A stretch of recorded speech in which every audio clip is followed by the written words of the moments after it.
Okay, I think we can go ahead and get started. Hello and welcome to the University at Buffalo School of Law. Thank you for joining us as we kick off our virtual open house week with Dean Aviva Abramofsky. Again, my name is Lindsay Gladney. I'm the Vice Dean for Admissions, and I commend you for considering New York's public law school for your legal education.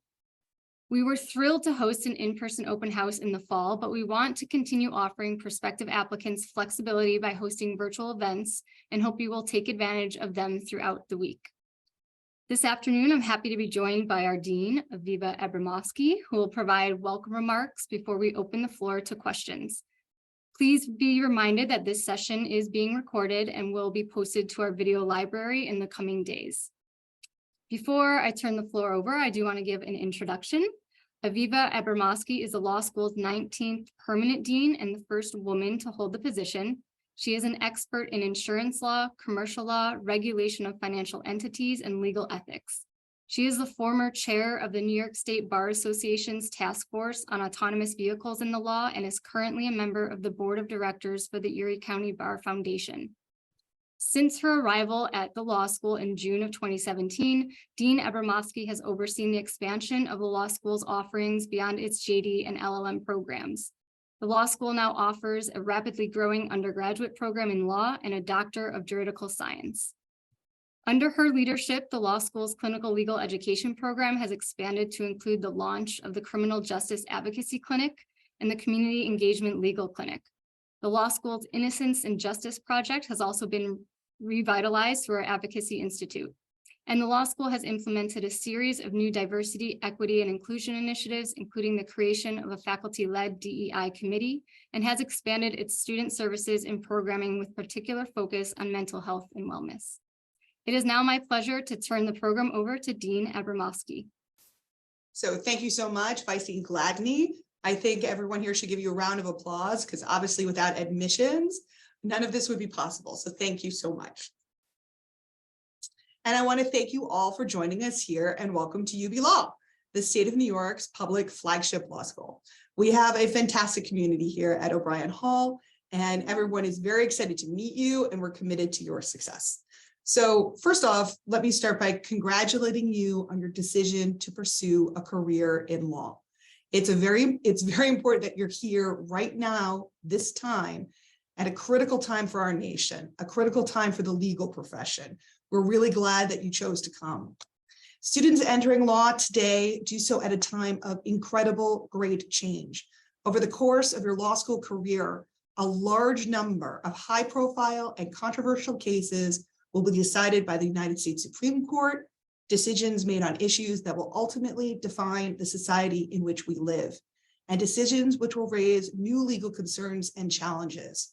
You will be the advocates who will address these challenges, and that is an awesome responsibility and opportunity.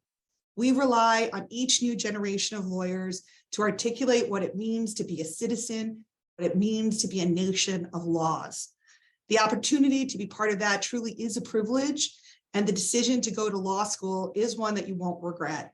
Regardless of what you ultimately choose to do, you will have a fundamental understanding of how society orders itself, and you will carry that with you throughout the rest of your career, and truthfully, throughout the rest of your life. So many students and parents always ask me, is it the right thing? Should I go to law school? Now, of course, I'm a touch biased, but I believe the answer is yes, and the time really is now. Of course, the next question is, why UB Law School? And that's because we will prepare you to take on these responsibilities, to pursue the law both passionately and with compassion, and to graduate prepared to practice, equipped with the skills you need to be a powerful advocate. We offer a broad array of learning opportunities, including, but not limited to, 9 clinical programs, some of which Vice Dean Gladney already mentioned, where you do actual legal work under the supervision of an admitted attorney in areas ranging the gamut from environmental advocacy to civil rights, entrepreneurial law, criminal justice, and family violence and women's rights. We have a beautifully renovated workspace for our student attorneys who take on issues and projects that have a real impact on our society. Student attorneys, for example, in the Criminal Justice Advocacy Clinic and our Innocence and Justice Project fight to reduce prison sentences for domestic abuse survivors, under New York State's new Domestic Violence Survivors Justice Act. Meaningful work. Our Entrepreneurship Law Clinic works with startup companies to help them navigate the legal issues associated with launching new businesses. And they're currently, for example, working in biotech startups and innovative cancer treatments. Our Family Violence and Women's Rights Clinic provides ongoing legal assistance in custody and child support cases, helps domestic violence victims seek orders of protection, and is currently working to improve safety protocols in local courts through its Court Watch project. Also, we right now have 9 students in our Puerto Rico Recovery Assistance Clinic. They're in Puerto Rico for this week for a service learning trip to help with recovery efforts and policy reform in the aftermath of Hurricane Fiona. Those are just the clinics. I'm going to go through a few other highlights.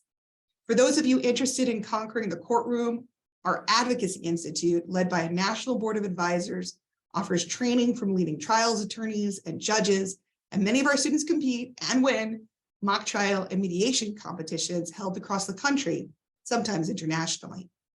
We also have a beautiful courtroom on the first floor of O'Brien Hall, where you can hone your advocacy skills. If you haven't seen it in person yet, I encourage you to do so. There's also a virtual tour available on our website. The courtroom, for example, is used not just for moot court and mock trial, but for advocacy training for our competitions. We also periodically host live court proceedings. So for example, last semester, New York State Supreme Court Justice Catherine Nugent Panepinto brought her docket to our courtroom. Students could sit in and watch special term proceedings in between their other classes.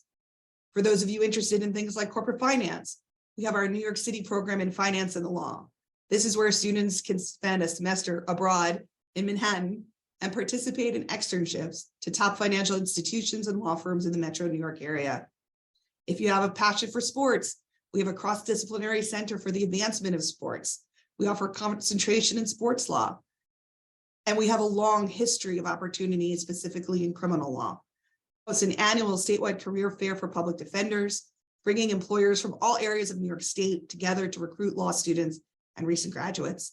You will find UB Law alumni working at federal defenders' offices, district attorneys' offices, and at private criminal defense firms throughout New York State and far beyond. Importantly, as a public law school, ensuring access to justice is at the heart of everything we do.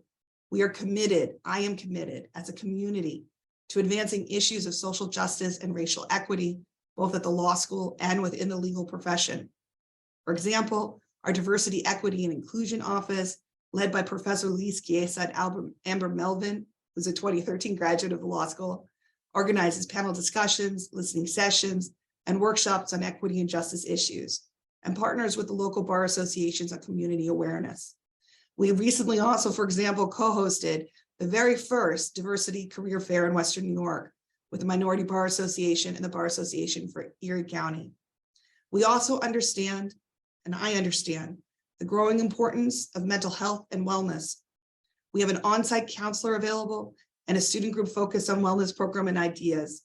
Our Student Wellness Society for all of you. Our fantastic Office of Student Services plans a variety of programs throughout the year, including Wellness Wednesday events and a fall and spring wellness week of activities, complete with therapy pets in the first floor lobby. I'd also like to know that you may have heard we're currently accepting the GRE as part of the application process. So if you haven't yet taken the LSAT, and many of you are in different stages of your preparation to apply for law school and would prefer to take the GRE instead, you can do so. We want to make sure that the pathway to law school is accessible to you as possible. UB Law has always been about opening doors, but what truly makes us distinct is our sense of community. That community includes an incredibly supportive alumni network of approximately 13,000 graduates who work at firms and agencies around the globe. We have an especially strong presence here in Western New York, where roughly 85% of all the attorneys in Erie County are our alumni. As a result, our local alums are active participants in the legal education of our students. They teach classes, they mentor you, they help our new graduates find jobs, they are invested in your success, and they are partners in your education, and they are very much looking forward to meeting you. I understand that it's a big decision whether or not you should pursue a law degree at all, and whether or not you should come to Buffalo. It is in many ways a life-changing decision. I'm asking you to trust us and know that we will always be here offering helping hands and friendly faces to support you every step of the way. On behalf of the law school and its faculty and staff, I just want to thank you for coming to this virtual open house. Please feel free to reach out to any of us for more information. I look forward to getting to know each and every one of you, and so does everyone else on this call. Thank you again for this little bit of time for me to start the conversation with you, and I really hope you take advantage of everything that's on offer this virtual week. Again, thank you so much. Thank you, Dean Abramowski. The floor is now open for questions. You may ask questions by unmuting yourself or via the chat box. In the event you're feeling shy, I prepared some questions in advance, but we prefer to hear directly from our prospective students. Okay, I already see a hand up with Aram. It's Aram, by the way. Aram. Thanks for coming out for doing this event. I have a few questions. I guess I have a whole list here. Essentially, I'm applying for a joint degree, a master's degree in urban planning and architecture. If I'm not mistaken, that program is still existent. Yes. Yes. So is there anything really, any kind of special permission needed or anything that I have to do to, get into those programs? So I think, Lindsay, maybe you could answer that on the details. Sure. So I wouldn't say there's anything special in particular that you need to do. We do have individual application processes, and then on each application, you would select that you are interested in the JD MUP dual degree program.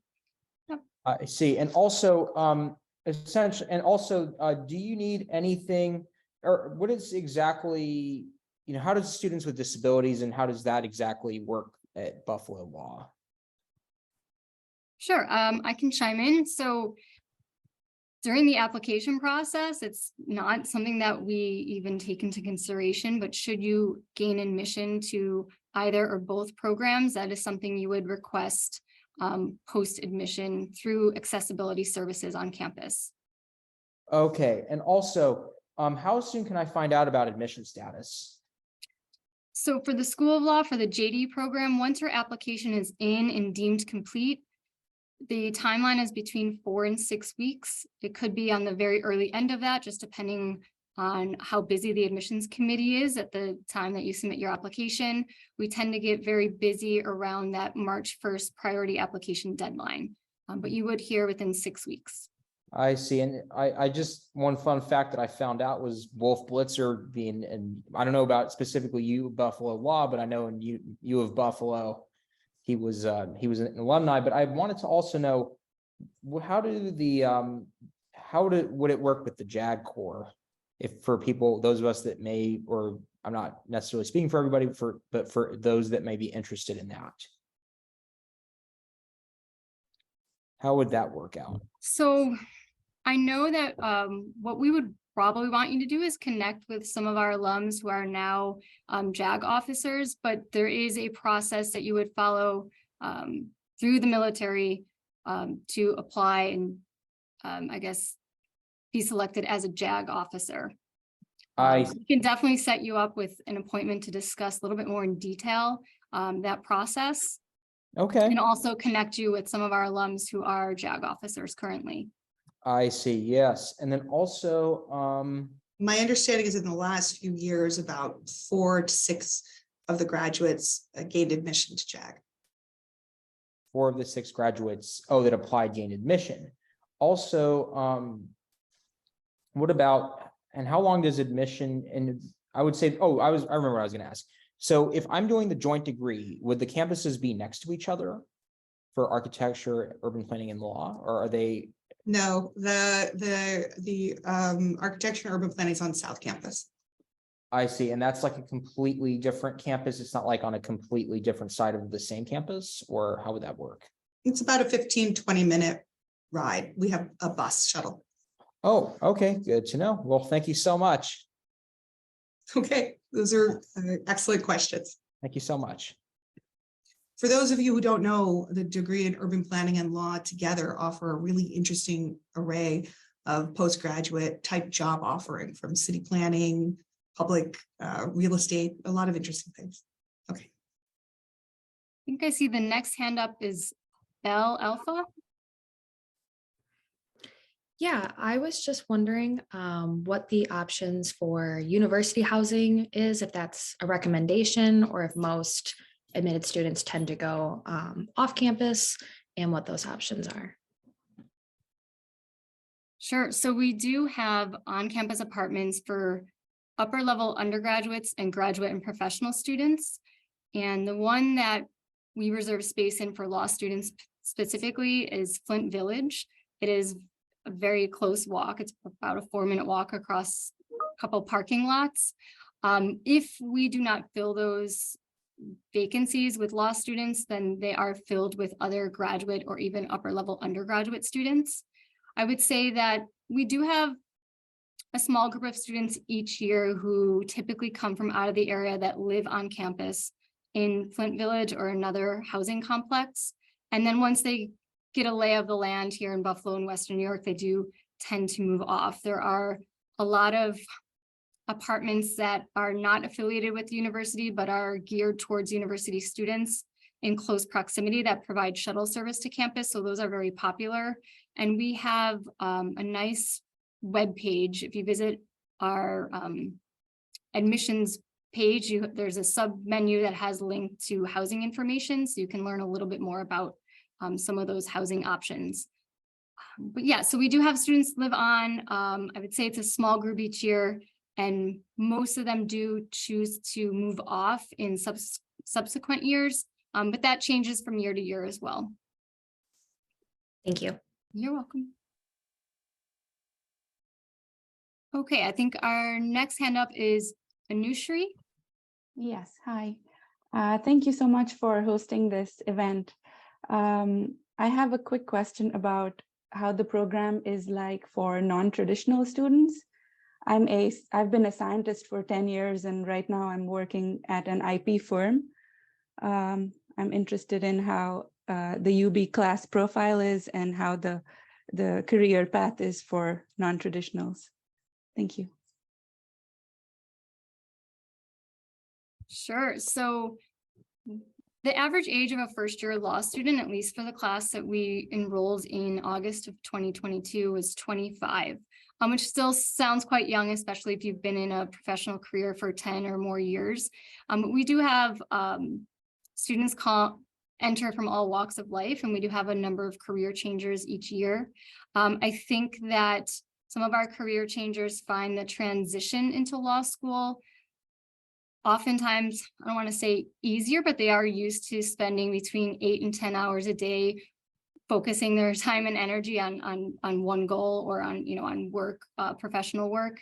And I think that is how a lot of our successful law students treat law school. So, they arrive on campus between 8 and 9 a.m., regardless of when their first class is. They treat it like a full-time job where they're either in class or reading or outlining for classes later in the week or even the following week. And those students tend to find a lot of success. And I think everyone finds the first year curriculum to be challenging, because I think it is meant to challenge you as a new law professional student. I'm not sure if that answers your question, or if the dean wants to add to that. I could add a few other things. I want to encourage all non-traditional students to come. Again, we're New York State's public flagship law school, and the purpose of us here is to open the door to legal education to everybody. Now, for IP in specific, you were asking about career prospects. They're excellent, both regionally and nationally, particularly if you're interested in taking the patent bar to be a patent agent. I think that that combined background of patent, IP, and law is always in demand, and it's certainly very much in demand nationally now. What I would recommend, if that's one of the things you're interested in continuing to pursue, that we communicate with admissions and put you in contact with Professor Semet, who teaches our patents class, or Professor Bartholomew, who teaches our IP copyright classes, and perhaps you can have future conversation with them. Now, that's not to say that if you're interested in changing careers completely, just because you've been working at IP before, doesn't mean you might not find that you have an interest in a totally separate area of law. What I would say for all of the people on this call is keep a broad mind about what it is you may think you want to practice. There's a rush to always try to specialize or prejudge, but take a lot of different classes, volunteer or work in a variety of different fields. I think it's often a surprise what area of law actually connects with you, and isn't always what you first assumed it would be before attending. I hope that helped answer. Thank you so much. Okay. I've already sent in my application, so I'm looking forward to hearing from you. Well, that's always a nice sign. We like those students on the call. Thank you. Thank you. Excellent, thank you. I'm also going to put my name and email in the chat. If you have follow-up questions, please reach out to me. I can also connect you with alumni practicing in IP who also enrolled in law school as a career changer. So I have someone in mind. I will put my name and email in the chat before the end of the session. I believe next up is Jamil Gordon. Hi, how are you? Good. Maybe a little bit of a random question, but not really. As it relates to IP, I was, as a student here, I was told that I could, at least the question is, where and who in the law school can I seek to create an NDA, to help create an NDA for a project that I'm working on? A non-disclosure agreement? Yes.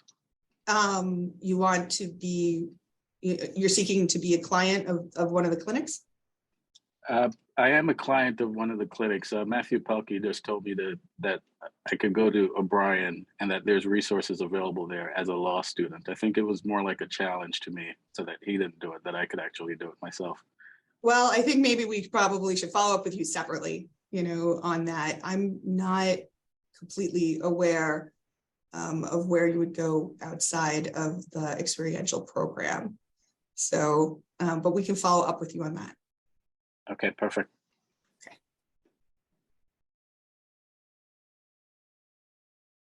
Okay, next hand, Marcus. I have a question as in regards to the clinics. How many people would be in a given clinic? In any given clinic? Yeah. Ballpark. It does run the gamut, I think, between 8 to 10 in any given semester. Sounds good. That would draw me to stay home. So yes. Okay. And of course, there are additional experiential options beyond the clinical program itself. We also offer supervised externship programs with a variety of different supervisory attorneys in all aspects of the practice of law. And of course, there's also the New York City Law and Finance program, which, while is not a clinic in the sense that you practice law per se, it's an immersion experience in New York City in law and finance, and offers an externship component. Sounds interesting. And that doesn't include, for those of you who can't wait to get out there practicing, we also have a robust pro bono program. Students are both required to do pro bono, but are also encouraged to do pro bono, which is, runs the gamut of aspects of places you can volunteer, all different kinds of different NGOs, state agencies, and again, under the supervision of practicing attorneys. So there will be many, many different ways to get supervised legal experience throughout the course of the 3-year program. Thank you for the information. I appreciate it. Oh, it's my pleasure. And 2 years if you're an international JD applicant. Okay, we have Niam, and please correct me if I'm mispronouncing your name. You're fine. Neve. I was just wondering a little bit about, I know we talked about clinics. What is the average age of people, not age, like 1L, 2L, 3L that go into clinics? Do you have to be a 2L? Yes. So the 1L curriculum is mandatory and identical for all 1Ls. The upper level programs like clinic or trial technique don't open up until you're a 2L. So the majority of people in clinics are 2Ls and 3Ls. We do give priority by class year. So 3Ls would have first priority and then 2Ls. Right. Thank you. And my other question is, can you talk a little bit? I know University of Buffalo has a bunch of kind of legal extracurriculars. I know it has like the International Law Students Association, the Sports and Entertainment Law Society, that kind of thing. Is there Mhm. any extracurriculars that aren't law focused? Like, what is it like? Oh, yes. Of course, we tend to focus on the law in these introductory materials, but UB Law is part of UB. Amongst other things, there are lots of student interest groups that are run at the university level, at the graduate and professional school group level, where you can find similarly interested students doing all kinds of things amongst the arts, music, languages. You know, it really is it's a large school, so there are lots of different club sports. I think chess, you know, everything. As far as I'm aware, more than one student could do in a lifetime of different potential student activities. And of course, different types of volunteering isn't limited to pro bono legal services, but we also encourage the students to volunteer in all aspects of our community. Awesome. Yeah, that's good to know that the school itself is integrated and the community is integrated as well. Thank you. Sure. If anything, whenever I have these conversations, I think back and think I should have just joined more clubs. But, you know, can't do everything all at once either. Go ahead, Julia. Sorry, I'm doing this on my phone, so it's a little bit more difficult for me to go back and forth. You actually already answered the first question I had, which is what a 1L year would look like at UB Law, and the fact that you told me it was already mandatory, which is something that I was wondering overall. I guess my question then would fall into kind of just more of like a fun question overall. Like, what's your favorite thing about UB Law? Because you can give us your sales pitch overall, but I find that it's more interesting to me when there's a personal connection to what you're talking about. Sure. So just backing up, because you know, maybe I could explain that a little more. So most law schools in America teach the same, what we would call core literacy courses, the foundational law courses, in order to study law. And that's been true for many, many decades. They include, but aren't limited to, things like constitutional law, criminal law, contracts, torts, which is personal wrongs, property, legal writing. I think I'm forgetting one or two. But these are the core mandatory courses that every first year law student takes. And they're the basic building blocks that are necessary so that you can study the law at a higher level. One way I could answer this question and continue on this theme is to simply say, the study of law isn't really discrete, right? What it is you keep getting to the same issues at a higher and higher level. So for example, take contracts. You need to learn how contracts work. What is a contract? What is a legally enforceable agreement? Which parts are enforceable? How does all of that work? So first year, you understand the basics of formation, you know, or execution of a contract. But that's not the last time you're ever going to see contracts. You're going to see contracts again in more specialized area of law. You need to understand contracts for franchising. You need to understand contracts for labor, employment, or anything, insurance, anything that you do in a higher level course. The same thing's true with all these other issues. And as you progress through your legal education and then later your career, you'll see how all of these aspects of law link together in any particular type of case, or if you're a transactional attorney, things you need to think of ahead of time when advising a company or a corporation.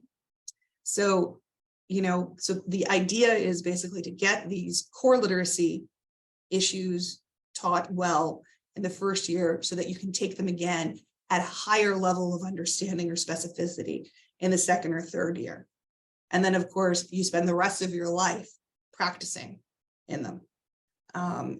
Amongst other things, it's important to remember, clients don't come to you and say, I have a tort problem, or I have a specific type of commercial law problem.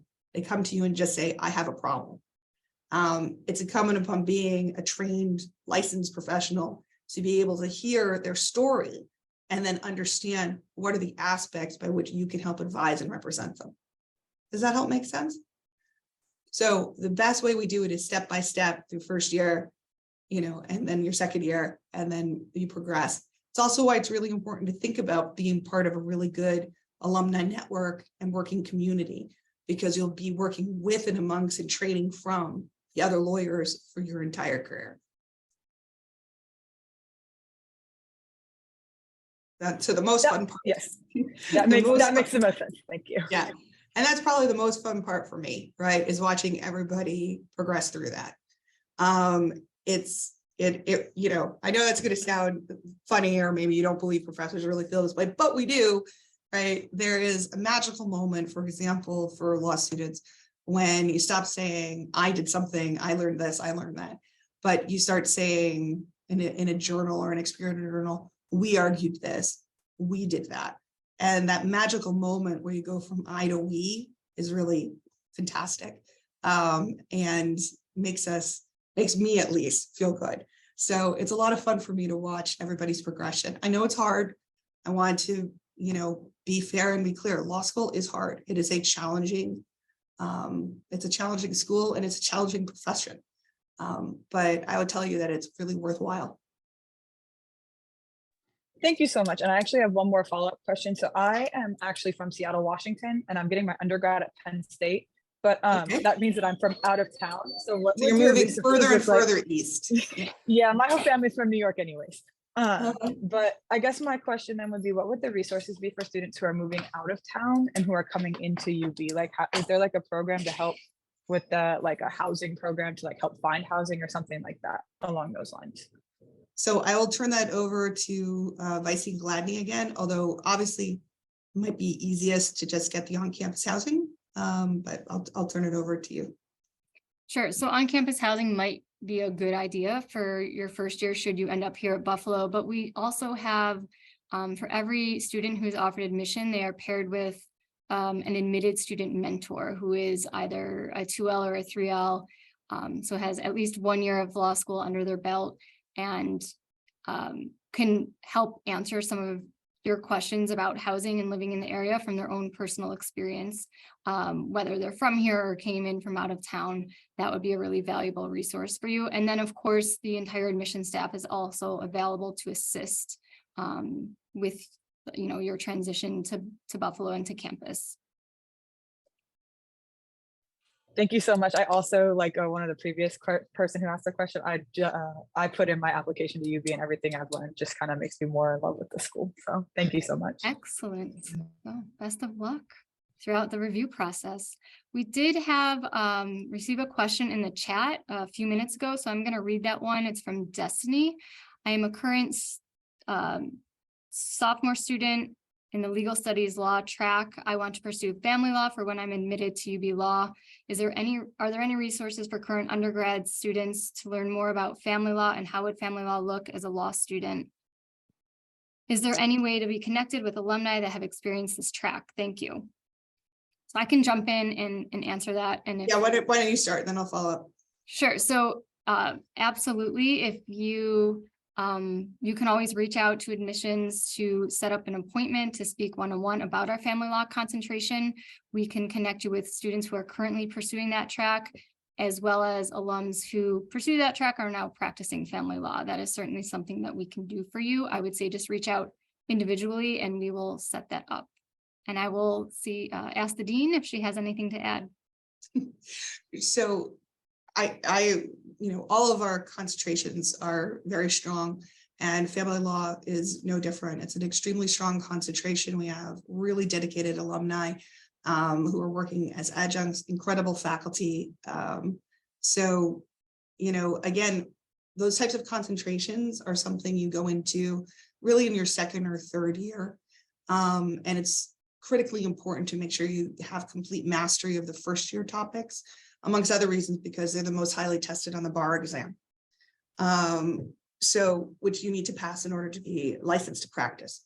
But amongst other things, you could consider working in pro bono in different family law type organizations early on in your career. But the best thing to do, as Vice Dean Gladney said, is please do follow up, and we're happy to connect you with both faculty, alumni, maybe even current students. so you can hear more directly.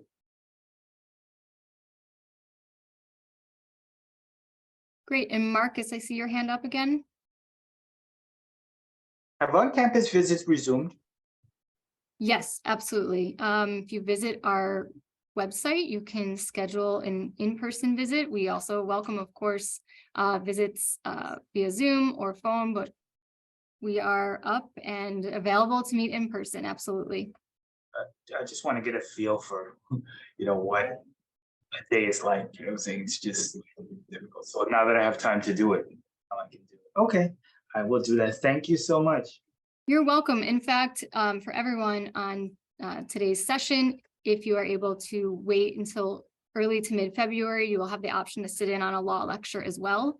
So we are finalizing those course options and confirming with the faculty members, but that is an option as well. You can come meet with admissions, take a tour of O'Brien Hall, and attend a law lecture. And I do want to encourage people, obviously this virtual open house is fantastic. I love Zoom and the capacity to bring us all together coast to coast. But if you are available and interested, please definitely come down to O'Brien, and we're happy to see you here in real life. Abraham? Thank you. So I'm currently an undergrad student at UB, and I'm considering participating in the 3+3 program. I just have a few questions regarding that. So first, does the 1L curriculum look any different for 3+3 students, or the curriculum in general? So go ahead, Lindsay. I mean, the quick answer is no, but let her give you the long answer. That was going to be my quick answer is no. The benefit of the 3+3 program is that you're saving your fourth, or what is otherwise known as the senior year of undergrad. In place of that year, you are taking the 1L or the first year JD curriculum alongside all other first year students. All right, thank you. And then my other question was about how many 3+3 students typically make up a given JD class? It's a great question. The percentage ends up being fairly small. The program is still in its kind of early phase. We introduced the 3+3 about 4 years ago. And there are some eligibility requirements that must be fulfilled in order to progress on to the first year JD curriculum. This past year, we enrolled just a handful of 3+3 students. So I think it was 4 this year. The most we've ever enrolled in 1 year was, I believe, 7. So it does make up a small percent of the incoming class, which is usually about 140 to 150. But there's no cap on the number of 3+3s, so don't worry. If you declare for a 3-3, there's no limit. Okay, that's all I have for questions. Thank you. Sure. Jenna. Yes, hi. Thank you so much for your time today. I've already applied to the school, and I'm looking for sports law. And of course, the Center for the Advancement of Sports Law was a huge draw. My question is, do you have relationships with the athletic teams in the area, like the Buffalo Bills, for example? And do you have relationships with major league teams throughout the entire state as well? So what I would recommend also is we follow up and put you in contact with the director, Professor Drew. But yep, we have students who extern for the I forgot the name of the company that owns the Bills. But we have externship programs available, and an interesting and kind of comprehensive way that people can do different things. Now, those are hard jobs to get, not saying that they aren't. So I would recommend speaking directly with Professor Drew. Awesome. Thank you so much. You got it. Mm-hmm. Okay, I'm seeing some additional questions in the chat. Would you need to be a Buffalo Law student in order to join the pro bono program? Yes, I believe so. I think you're speaking about the pro bono scholars program. And the answer for that one is yes. That is a special program that allows third-year law students who are selected to take the bar exam in February before they graduate, and then they're in a full-time pro bono placement during their final semester of study. So yes. And then how many courses or credits are typical for UB Law students? In the first year, students take, I believe, 16 credits per semester on average throughout all 3 years. All students must earn 90 credits in order to graduate with their JD degree. And I'm gonna see if Dean Abramowski has anything to add to that. No, that is correct. The upper level course requirements, you could take, I think, between 12 and 15. Beyond that, you need a waiver. But like I said, the first year curriculum is mandatory, so it's not something you need to worry about. And then, you know, in your upper level, we also have student advising, so we can help coordinate with you. There are no classes on Friday. It's a good point to make. No classes on Friday. Okay, Richard, I see you have your hand up. I mean, there's not quite like no classes. There's always an exceptional class, but generally speaking, no classes on Friday. Thank you, Lindsay. So my question is, for Nigerian students, I'm a practicing lawyer in Nigeria, and I applied for the international JD program. So for Nigerian students coming in, do we require, so I know that on the website, it says we do not require TOEFL, but it's TOEFL or the English requirements, right? But then it further stated that we would require a waiver or something. So my question is, are we applying for the waiver through the email, or is it automatically waived? That's my first question. So I think, Lindsay, that's to you. He's asking if it says that a TOEFL isn't required, is a waiver required? And if there is a waiver required, who applies for it?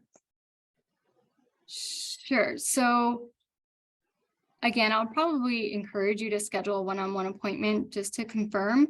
But if your country is eligible for a waiver, that is something we would do on our end after you submit the application for admission. And again, I would recommend following up with us directly to, you know, schedule an appointment, whether that's a quick one by Zoom or phone, just to make sure that we're covering all of our bases. And did you have a second question? Yes, one more question. My question is in relation to transcripts. So when we're applying for transcripts, sending transcripts over to LSAC from Nigeria, and then you don't meet the deadline, the university doesn't meet the deadline. Is there, I really don't know the questions, but is there sort of, would the burden be borne on the students or for actions of the university? Actions from the university from Nigeria, lack of the university from Nigeria to send transcripts to LSAC on time. Okay, so it's difficult to, your connection seems like a little fuzzy, but I believe you have questions about transcripts and the need to send them to LSAC for them to evaluate them. Is that correct? Yes, thank you. Okay. Great. So yes, you would have to send an original copy of your transcripts from your Nigeria institution or institutions, if there's more than one, to LSAC for them to evaluate them and then transmit them to the University at Buffalo. So yes, that is a requirement to use their services, their translation services. Does that answer your question? Yeah, yes, it does. It does. That's my question. My last question would be, sorry, just one more question. Sure. Please pardon me.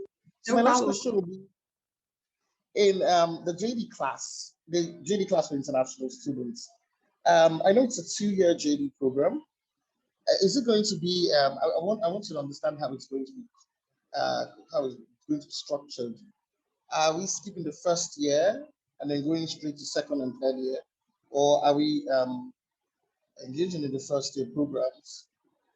I just want to get clarity on how it's structured. Sure. So I just also want to clarify, as an international student, you could apply for a 3-year JD or a 2-year JD. The 2-year JD program is only available for international students who already have a law degree from a different country. Because what we do is we can apply transfer credit for the time in the other institution. but many people choose to go to the 3-year JD instead of just the 2-year JD for international law students. If you're an international student in the 3-year JD, it's identical to everybody else. If you're an international student in the 2-year JD, the first year curriculum is the same. And the second year is simply have to complete the other requirements for graduation, plus the number of elective credits in order to graduate on time. So I hope I got that right. And maybe I should make sure with Lindsay. That's correct. And again, we'd be happy to schedule a one-on-one appointment with you or anyone attending today's session who has additional follow-up questions. We are running a little over time, and I wanted to finish with one question for the dean, which is, of course, what advice do you have for prospective law school applicants, and why should they consider UB School of Law? Sure. So my advice is simply to make sure you keep going. Don't let any kind of issues ever stop you from following your dream in education. If you encounter any obstacles, reach out to us. If you seek additional clarity, reach out to us. If you've got questions and want to meet someone, reach out to us. We want to help you. And we want to provide you with the information you need so you can make the best decision about where to go or make law school possible at all. So the more you communicate with the admissions office and the more forthcoming you are about any challenges that you encounter along the way, the easier it will be for admissions to help advise you. Also remember, everything doesn't have to happen the first time around. Sometimes things change, but the law school will still be here for you. UB Law obviously is my home, my passion, and my calling. So, and I think you guys are a very good group over here with lots and lots of questions. I think the most active I've ever had. So in my opinion, that means you'll make great Buffalo lawyers. I had a quick question about universal bar exam. What would you recommend with that? I know that New York is a member of that, and how would that exactly work? So the way the UBE works is you can take it in any UBE jurisdiction, and if you get over a certain point basis, you can transfer it, your admission, those points, you have to make sure you meet the cutoff of the other state. Some are a little bit higher or lower depending on which jurisdiction it is. You'd have to look it up. But assuming you made the cut score for the other state that you want to practice in, you can take that score, transfer to the other state, and be admitted there. And you can be admitted there as your first jurisdiction. Like you could take it in New York and be admitted in a different state as your first jurisdiction, or vice versa. So since New York's a UBE jurisdiction, the odds are very good you're going to be taking the UBE, in which case it simply just opens the door and allows you to practice in the vast majority of states in the United States. But please look on the website to see which ones. A couple of states are not UBE, like Florida and California. Thank you very much. Sure. And you still do have to get the cut score. So. Great. I wanted to give a special thanks to Dean Abramowski for taking time out of her day to join us, and remind you that our next session is tomorrow. It's our student question and answer panel beginning at 12 p.m. Eastern time. So thanks again for joining us today. Enjoy the rest of your day and have a great week. Thank you for coming, everyone. Those were really good questions, everybody. Thanks, Dean Abramowski. Thank you. It was a pleasure meeting you all.